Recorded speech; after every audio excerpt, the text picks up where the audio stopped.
Nos últimos dias eu recebi inúmeras perguntas com relação à instrução normativa da Receita Federal que exige que as instituições financeiras repassem informações sobre transferências por Pix, TED ou até mesmo cartão de crédito. Perguntas como: empresto meu cartão para toda a minha família e agora vou pagar imposto?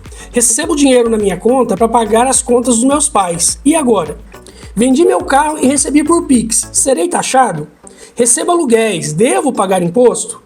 Sou freelancer e recebo mais de R$5.000 todos os meses na minha conta. Corro algum risco de pagar imposto? Tenho investimentos que passam de R$5.000. O que muda com essa nova regra? Se eu passar a utilizar dinheiro em espécie, a Receita vai conseguir monitorar essas operações? Que declaração preciso fazer se eu movimentar mais do que R$5.000 na minha conta de pessoa física? Recebo de jogos online. Corro algum risco de pagar imposto? Tenho uma empresa, mas não emito nota fiscal. O que pode acontecer? Sou MEI e não sei o que muda para mim. Pode me explicar? Se eu utilizar várias contas e movimentar menos que R$5.000 em cada, a Receita também ficará sabendo? O objetivo desse vídeo então é tirar todas essas dúvidas e mostrar para você como é que vai funcionar a partir de agora. O que pode e o que não pode ser feito para que você não caia nas garras do leão e tenha que pagar imposto de renda. Se você não me conhece, eu sou Ivan Araújo, consultor especialista com certificação pela Anbima e sócio da Evolio Consultoria de Investimentos. E no canal eu sempre trago vídeos com assuntos que mexem com o nosso bolso. Então se você gosta de aprender sobre esses assuntos, já fica o convite para você se inscrever aqui no canal e não esqueça também de deixar uma curtida aqui no vídeo, que ajuda bastante no meu trabalho. Eu li muitas matérias, vi muitos vídeos de pessoas falando inclusive coisas absurdas com relação a essas novas regras e também fui buscar mais informações com amigos contadores e na instrução normativa da Receita Federal. Tem muita gente falando abobrinha na internet e causando um pânico totalmente desnecessário. Provavelmente eu não vou conseguir tirar todas as suas dúvidas aqui nesse vídeo, mas se eu não tirar, deixa aqui nos comentários que eu terei o maior prazer em te responder. Desde o dia 1 de janeiro de 2025, a Receita Federal passou a monitorar as movimentações acima de R$5.000 para pessoas físicas e R$15.000 para pessoas jurídicas. Presta bastante atenção que não é apenas uma transação, é a movimentação que você fizer no mês. Então se você fizer vários Pix de R$500 no mês e essa soma passar de R$5.000, a Receita saberá, porque ela será notificada pela instituição financeira. O banco somará todas as saídas de dinheiro da sua conta, por exemplo, e quando esses valores totalizarem mais de R$5.000, informará a Receita. Pode ser inclusive por saque, não precisa ser necessariamente por transferência. As primeiras coisas que eu quero deixar muito claro aqui é que a Receita Federal não criou um novo imposto. Não existe um imposto sobre o Pix. Até porque fala-se bastante no Pix, mas você pode fazer transferências de outras maneiras. Por exemplo, como a TED, a transferência eletrônica disponível. E essa transferência também será monitorada pela Receita Federal. Então, não há uma nova tributação. O que aconteceu, na verdade, é que a criação de um novo imposto seria uma medida muito impopular para o governo. Então, ao invés de criar um novo imposto, ele resolveu criar medidas para cobrar imposto de quem deve pagar, mas ainda não paga. A Receita, então, está aprimorando os seus controles para conseguir fazer um cruzamento de informações mais efetivos e descobrir quem é que está sonegando imposto. Não concordar com o imposto é uma coisa, mas não seguir as regras tributárias e fiscais é outra totalmente diferente. E é aqui que muita gente será pega pelo leão. Quem acompanha aqui no canal já deve ter visto algum outro vídeo onde eu falo do imposto de renda. Eu explico o que é, como funciona, principalmente ao imposto de renda ligado à área de investimentos. Você investe, por exemplo, é importante conhecer um pouco dessa área para que você possa investir com muita segurança e reduzir os impostos que você precisa pagar de forma legal. O que muita gente não presta atenção é que imposto de renda é sobre a renda, e aí acaba caindo aí em conversas da internet, como tinha gente, por exemplo, dizendo que foi criado um novo imposto sobre o Pix que você faz transferência. Gente, imposto de renda, o nome já diz, é imposto sobre a renda. É sobre o valor que você recebe como renda e que precisa ser tributado se cair na tabela. O governo até anunciou no final de 2024 que pretende atualizar a tabela do imposto de renda, aumentando a faixa de isenção, ou seja, aumentando o valor que a pessoa pode receber sem precisar pagar imposto de renda para um total de R$5.000. Porém, não tem nada aprovado e a tabela em vigor mantém o valor de isenção para até 2 salários mínimos. Agora o salário mínimo foi atualizado e provavelmente a tabela deve passar por uma atualização, mas não vai chegar nos R$ 5.000, porque essa medida provavelmente deve ficar apenas para a declaração do ano que vem, isso se ela for realmente aprovada. O fato é que quem cai na tabela do imposto de renda precisa pagar de imposto de renda uma alíquota que varia de 7,5% a 27,5%. Embora seja uma alíquota bem alta, esse é o valor realmente que está na legislação. O grande problema que a Receita quer resolver para trazer mais dinheiro para os cofres públicos é justamente esse. Muita gente tem renda e não paga imposto de renda. Antes, inclusive, dessa instrução normativa, que foi emitida lá em setembro, os bancos tradicionais já informavam à Receita Federal várias movimentações. A diferença é que a Receita agora vai exigir essas informações de outras instituições financeiras, como carteiras digitais, grandes lojas de varejo, como é o caso, por exemplo, da Magazine Luiza, bancos virtuais, como é o caso do PicPay, do Nubank, do Mercado Pago. Ou seja, é a Receita apertando o cerco para que ela tenha mais informações para saber qual é a movimentação que você faz e se você deveria pagar imposto e não está pagando. Então, embora muita gente causou um alvoroço aí na internet, dizendo algumas coisas, né, essas informações até já chegavam para a Receita Federal. E as preocupações com as dúvidas que eu vou mostrar a partir de agora já deveriam existir. Agora, com esse aprimoramento de informações, de coleta de informações da Receita Federal, fica muito mais fácil da Receita fiscalizar. Porém, a gente já tinha um mecanismo de fiscalização. Ele só não era tão efetivo como vai ser a partir de agora. E coloca uma coisa na sua cabeça: o que a Receita quer saber é se você realmente está declarando o que você ganha. E para saber isso, ela vai comparar o que você declara com a sua movimentação financeira. Um funcionário CLT, por exemplo, que trabalha com carteira assinada, vamos supor que ele recebe R$ 5.000. Esses R$ 5.000 caem na tabela do imposto de renda e automaticamente na sua folha de pagamento já vem descontado o imposto. Porém, vamos supor que esse funcionário tem alguma atividade complementar fora do seu horário de trabalho. Ele seja um fotógrafo, por exemplo. A renda que ele recebe dessa atividade deve ser declarada somada à renda que ele recebe na empresa onde ele é registrado para calcular de fato o imposto efetivo. Provavelmente esse fotógrafo não faça isso e a partir de agora a Receita vai tentar encontrar essas situações para cobrar o imposto. E a Receita sabe que essa não é uma prática só do fotógrafo. É da diarista, é do vendedor de cachorro-quente, é do barbeiro, a dona Maria lá que vende salgados, o seu Pedro que é pedreiro. Todo esse pessoal que tem renda precisa pagar imposto caso caia na tabela do imposto de renda. E eu sei que é bem complicado. Tem muita gente, por exemplo, que trabalha na informalidade e não tem conhecimento nenhum em contabilidade, na área fiscal. Mas a regra diz que precisa sim recolher imposto. E nesse caso, se a Receita cobrar explicações, essas pessoas vão ter que se explicar, seja através de um contador ou de algum outro profissional que possa ajudá-lo na regularização dessa situação. Além desse pessoal que exerce uma atividade informal, nós temos ainda muitos casos de empresários que misturam as contas da pessoa física com a pessoa jurídica, fazendo movimentações muito altas e que a partir de agora estarão também na mira da Receita Federal. Imagine, por exemplo, um empresário que retira um prolabore, que é a folha de pagamento do empresário, no valor de R$ 1.500 todos os meses. Porém, a sua fatura de cartão de crédito fecha todos os meses em R$ 10.000. A pessoa recebe R$ 1.500 todos os meses, mas paga uma fatura de cartão de crédito de R$ 10.000, obviamente que isso vai chamar a atenção da Receita Federal, que vai querer explicações.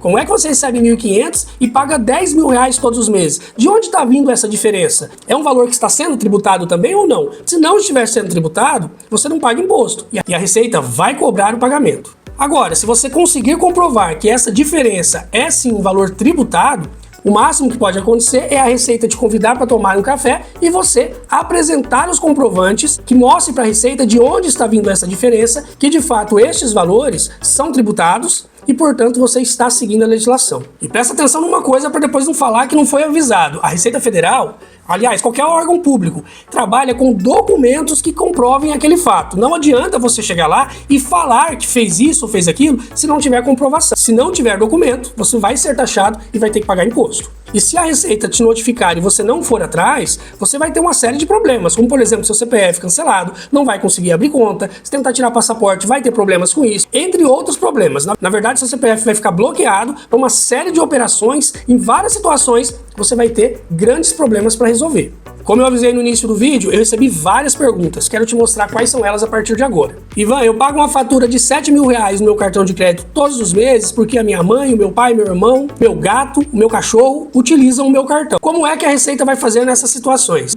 E aí eu que faço uma pergunta: como é que a Receita Federal vai saber que essa movimentação não é só sua, é também de outras pessoas? Ela não tem como saber, a não ser pedindo explicações para que você mostre com comprovantes que essa movimentação também envolve a movimentação de outras pessoas. Se isso não acontecer, para a Receita, significa que você está tendo uma renda extra e não está tributando. Emprestar um cartão de crédito para outras pessoas, mesmo pessoas muito próximas, não é uma prática que você deveria fazer.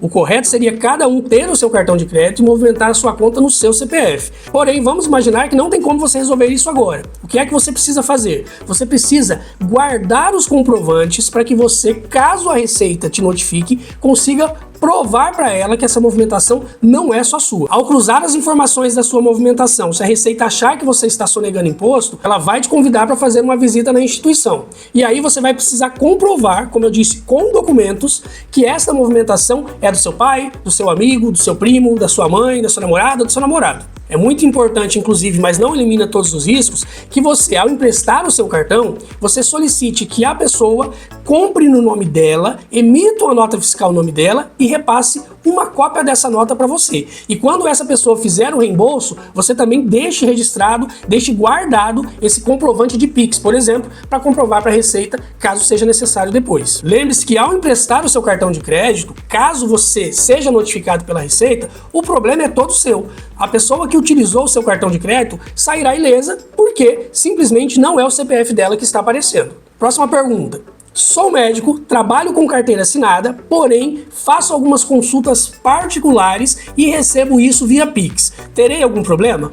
Olha só, neste caso, a renda que está sendo tributada, que é o que vem direto na folha de pagamento, não causará problema nenhum. Porém, é muito parecido com a situação que eu citei do fotógrafo agora há pouco. Como você tem uma renda extra, essa renda precisa ser incorporada à sua renda total para calcular o imposto complementar e fazer o pagamento. Isso você pode fazer através do Carnê-Leão, que é uma forma de você pagar o imposto mensal, ou então através da sua declaração de ajuste anual, que é a declaração de imposto de renda que todo mundo escuta falar.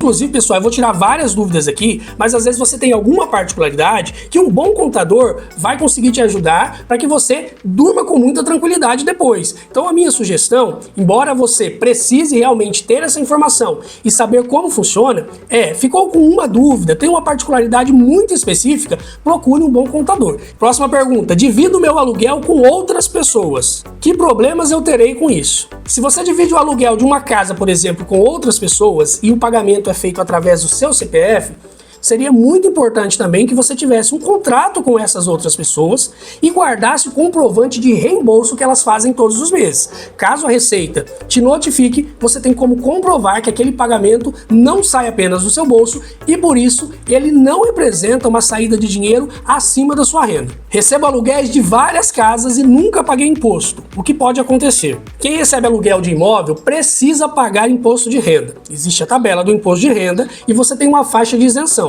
Porém, se os valores, a soma desses aluguéis passarem dessa faixa de isenção, você precisa preencher o Carnê-Leão e pagar o imposto de renda. Se você receber mais do que R$5.000 no mês de aluguel, por exemplo, a Receita saberá que você tem essa movimentação e provavelmente te cobrará explicações. Agora, se você recebe menos do que isso, a minha sugestão é que você sempre olhe a tabela, porque ela pode ser atualizada, e se não estiver na faixa de isenção, você recolha o imposto para não ter dor de cabeça depois. Agora, se você quer receber aluguel e não pagar nada de imposto de renda de forma legal, nós temos os fundos imobiliários. É uma excelente opção de investimento. Aqui no canal tem vários vídeos, inclusive, falando sobre esse assunto, onde você se torna sócio de grandes empreendimentos, passa a receber aluguéis todos os meses e não precisa pagar nem um centavo de imposto de renda e não vai ter problema com a Receita Federal. Eu, particularmente, prefiro muito mais os fundos imobiliários do que um imóvel físico. Porém, são dois tipos de investimentos bem diferentes, onde a gente precisa avaliar os prós e os contras. Inclusive, estou preparando um vídeo sobre esse assunto aqui para o canal também. Então já se inscreve para depois ficar muito bem informado e poder tomar uma decisão melhor na hora de investir o seu dinheiro no setor imobiliário. Próxima pergunta. Vendi um carro e recebi o pagamento via Pix. Serei taxado pela Receita Federal? Olha só, ao vender o carro, provavelmente o valor vai ser superior a R$5.000, no caso aí da pessoa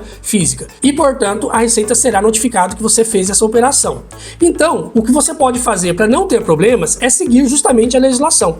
A legislação do imposto de renda, no caso do carro, diz o seguinte: vendas de veículos em até R$35 mil são isentas de imposto de renda. Já se a venda for acima de R$35 mil, você precisa baixar o programa GCAP, que é um programa de ganho de capital da Receita Federal, para apurar o imposto devido. Muita gente não sabe disso, né? Mas se você vender um carro com lucro, você precisa pagar imposto sobre esse lucro. E como as movimentações agora serão monitoradas, se na Receita Federal explicar que você vendeu um carro de R$50 mil, ela vai querer saber se você teve lucro. Se não pagou no tempo certo, pode ter que pagar, inclusive, além do valor do imposto, juros e multa. Inclusive, na venda de carro, quando o vendedor e o comprador não declaravam essa venda, a Receita Federal não tinha essa informação. Mas agora, como parte dessa movimentação passará por uma conta bancária, a Receita vai ficar sabendo. Ivan, todo mundo então vai cair na malha fina? Bom, para quem não sabe o que é a malha fina, nada mais é do que uma malha fiscal. É o processo que a Receita utiliza para cruzar as informações e procurar inconsistências entre a sua movimentação financeira e a sua renda, para saber se de fato você está declarando toda a sua renda e pagando o imposto devido. Eu particularmente acredito que não vai ser todo mundo que vai cair na malha fina, não neste momento, mas a cada ano que passa, a Receita aprimora ainda mais os seus processos de fiscalização, como aconteceu agora no início de 2025, e cada vez mais o leão vai conseguir cobrar o imposto de quem está sonegando.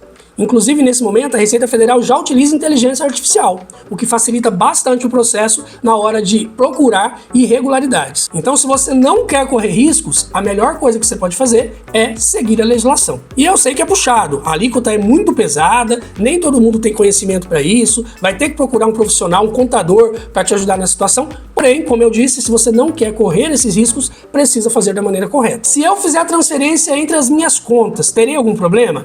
Você não terá problema desde que o dinheiro que você está transferindo seja um dinheiro que já chegou de forma tributada. Então, se você tem R$6 mil na sua conta do Banco do Brasil e resolve transferir todo esse valor via Pix para sua conta do Nubank, seja do seu salário, seja de alguma atividade profissional que você exerce, você não vai ser taxado por isso. Agora imagine a seguinte situação: você é pessoa física, começa a vender roupas infantis na sua casa, passa a ter um volume alto de vendas e recebe durante o mês várias transferências na sua conta lá do PicPay, por exemplo, no valor que totaliza um valor de R$6 mil.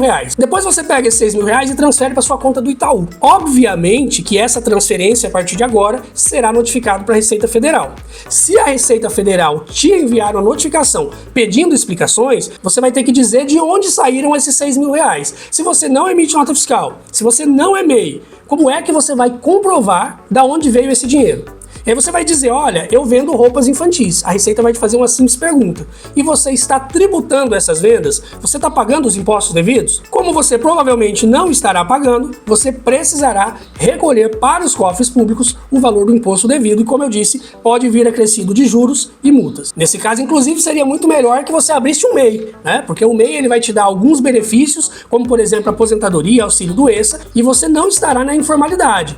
Terá um CNPJ aberto e poderá exercer a atividade de forma legal. O MEI pode faturar até R$81 mil no ano para se manter na categoria de microempreendedor individual. Então dá uma média aí de R$6.750 por mês. Não significa que todo mês tem que ser esse valor. Na verdade, a soma não pode passar de R$81 mil no ano. Um problema que acontece muito com os MEIs é que, geralmente, ele fatura uma parte por fora e não inclui na sua declaração de MEI, justamente para não perder a categoria de microempreendedor individual. Então o MEI fatura lá R$200 mil no ano e ele declara que faturou só 81 mil. Porém, na sua conta, teve uma movimentação de R$200 mil. Como é que ele vai justificar isso? Se você fatura acima desse limite de 81 mil reais, você não pode ser MEI. Vai ter que passar para uma outra categoria de empresa, mais burocrática, com mais custos, porque o governo exige mais informações contábeis, por exemplo, e você vai precisar prestá-las. Se quiser, como eu disse, trabalhar dentro da legislação, sem correr riscos de ter que pagar multas depois. Tem gente, por exemplo, que recebe essa diferença e manda direto para sua conta corrente. Tá lá o rastro e a Receita Federal vai ter essa informação agora com muita facilidade para cobrar o imposto de você depois. Próxima pergunta. Pago minhas contas da pessoa física com o cartão da empresa. Posso ter algum problema? Usar o cartão da empresa para pagar as suas contas da pessoa física ou vice-versa pode gerar problema sim, porque você fere um princípio da contabilidade chamado princípio da entidade. Esse princípio diz que o dinheiro da pessoa jurídica não deve se misturar com o dinheiro da pessoa física. Se você é empresário e precisa tirar dinheiro da empresa, você tem duas possibilidades principais. Uma é através de um prolabore, que é um salário que você vai receber da sua empresa, ou então através da distribuição de lucros. A distribuição de lucros, inclusive, é mais interessante porque ela não vai ser tributada na pessoa física. Ela vai ser tributada na pessoa jurídica e esse dinheiro vai entrar para você livre de imposto. Vale a pena, neste caso, você procurar um bom contador para que ele analise sua situação e verifique se é possível você trabalhar dessa maneira. Eu não sei se eu comentei já com vocês nos outros vídeos, mas eu também sou formado em Ciências Contábeis e Administração. E o princípio da entidade, eu me lembro que é algo que marca muito o profissional de contabilidade, porque a gente sabe que no Brasil existe muita confusão de empresário misturando as contas da pessoa física com a pessoa jurídica e isso não pode. Próxima pergunta. Trabalhadores informais, como quem tem uma barraquinha de cachorro-quente, vende sorvete, água de coco, ou um salão de beleza, por exemplo, e está na informalidade, pode ter algum risco de pagar imposto? Claro que pode, funciona do mesmo jeito. Se você movimentar mais de R$5.000 no mês, a Receita será notificada e ela pode pedir explicações. Vai pedir explicações? Talvez não peça, talvez nesse momento isso não aconteça, mas ela pode sim pedir explicações. Inclusive, essa regra passou a valer a partir do dia 1 de janeiro de 2025. E muita gente até vai esquecer dela, porque as informações serão repassadas para a Receita Federal por semestre. Então, no primeiro semestre vão ser passadas lá em agosto, se eu não me engano, e no segundo semestre até fevereiro. E somente no ano que vem que a Receita provavelmente começará a fazer essas cobranças. Inclusive, para essas pessoas, a melhor situação seria abrir de fato um MEI, regularizar a situação e não trabalhar na informalidade. Trabalhadores, empresários informais até podem, inclusive, fazer uma declaração de imposto de renda e pagar o imposto devido para ficar em dia com o leão. Porém, o MEI dá muito mais vantagens do que fazer esse processo todo pela pessoa física. Ivan, sou motorista de aplicativo. Tem algum risco de pagar imposto? Funciona exatamente igual. Não é a função que vai determinar se você paga imposto, não. É a movimentação. Se você recebe mais do que R$5.000 no mês, você já cai na tabela do imposto de renda. Você tem que ser tributado. Se você não está pagando seus impostos, a Receita pode te cobrar. Nesse caso, mais uma vez, no caso do motorista de aplicativo, por exemplo, é mais interessante abrir um MEI, para você garantir, como eu disse, alguns benefícios, como aposentadoria e também auxílio-doença. Recebo vários valores de jogos online. Posso ter algum problema? Pessoas que recebem valores de jogos online ou de qualquer outra situação que venha de forma digital dinheiro, vão ter essas informações registradas lá na Receita Federal e podem sim ser notificadas para pagar imposto. Eu conheço várias pessoas que já me perguntaram com relação a isso, que fazem jogos, ganham dinheiro e não tem nenhum desses valores tributados. Se você está nessa situação, a melhor coisa que você pode fazer é regularizá-la, para você não ter dor de cabeça depois. Entenda que qualquer movimentação, principalmente se for alguma movimentação que aumente a suspeita de que você não está pagando imposto,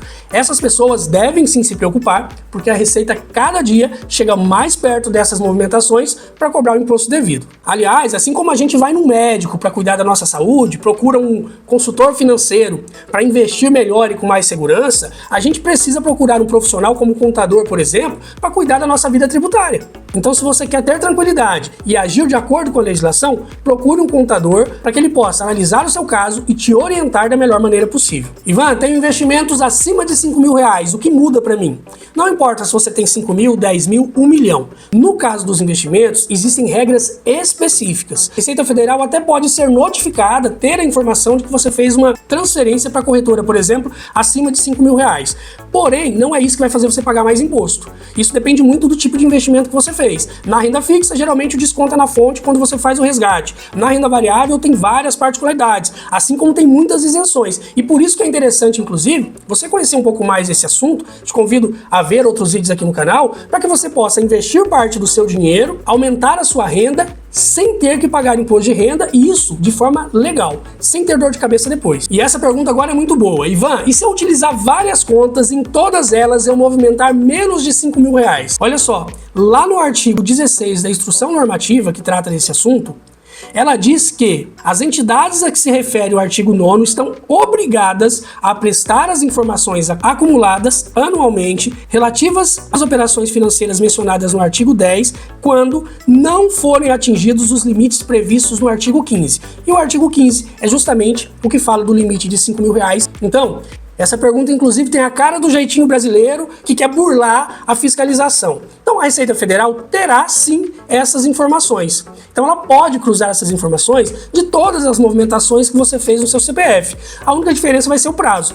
Informações acima de R$5.000 ou 15 para pessoa jurídica serão repassadas para a Receita todo semestre. Informações menores serão repassadas anualmente. E aqui a gente está falando dessa norma, dessa instrução normativa. Porém, a Receita tem vários outros mecanismos de coleta de informações para cruzar essas informações e verificar quem não está pagando o imposto corretamente. A Receita fechou o cerco, e se você está pensando, por exemplo, em usar apenas dinheiro em espécie, saiba que vai ficar muito difícil a sua vida. Até porque, pensa comigo, no ano de 2024, quanto do total da sua renda que você realmente recebeu em dinheiro? Provavelmente você recebeu muito Pix e muitas transferências para sua conta e viu muito pouco dinheiro em espécie. Muitos brasileiros hoje utilizam o Pix, a gente quase não pega dinheiro em espécie. Sem contar que vem aí o Drex, o nosso real digital, que pode e deve aprimorar ainda mais todo o processo de fiscalização da Receita. Particularmente, não me lembro a última vez que eu fui no banco, num caixa eletrônico, sacar dinheiro, porque todo pagamento que eu faço é com cartão de crédito ou então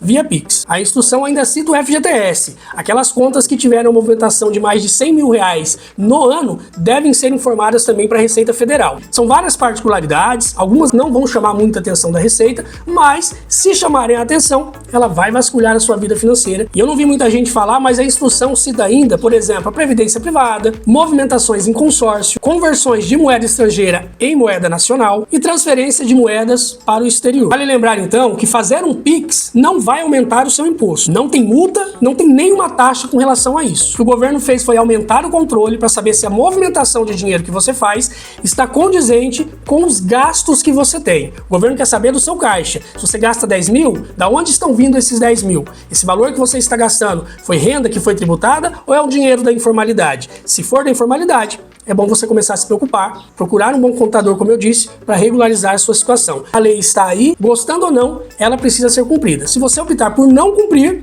saiba que está correndo riscos de pagar imposto devido e ainda receber acréscimos como multa e juros. Um bom planejamento financeiro te ajuda bastante na hora de reduzir esses tributos para que você, de fato, só pague o que a lei realmente exige. E tem muita gente que paga mais imposto do que deveria. Uma outra dúvida que eu quero tirar é com relação à declaração. O governo exige que as instituições financeiras informem esses dados através da e-financeira, uma declaração que essas instituições então precisam fazer. Não é você que precisa fazer, não é a pessoa física e nem a pessoa jurídica. Quem precisa fazer são as instituições financeiras que estão ali englobadas na instrução normativa. Bom, agora preciso que você me faça um favor, compartilhe esse vídeo com outras pessoas, deixa aqui a sua curtida e também se inscreva no canal se ainda não estiver inscrito. Isso ajuda demais aqui no meu trabalho. Eu espero que de fato o vídeo tenha esclarecido várias dúvidas. Se ficou alguma dúvida que eu não coloquei aqui no vídeo, deixa aqui nos comentários que eu terei o maior prazer em te responder. Se quiser continuar aprendendo, clica aqui no vídeo que aparece na tela. Obrigado por assistir, um grande abraço e até o próximo vídeo.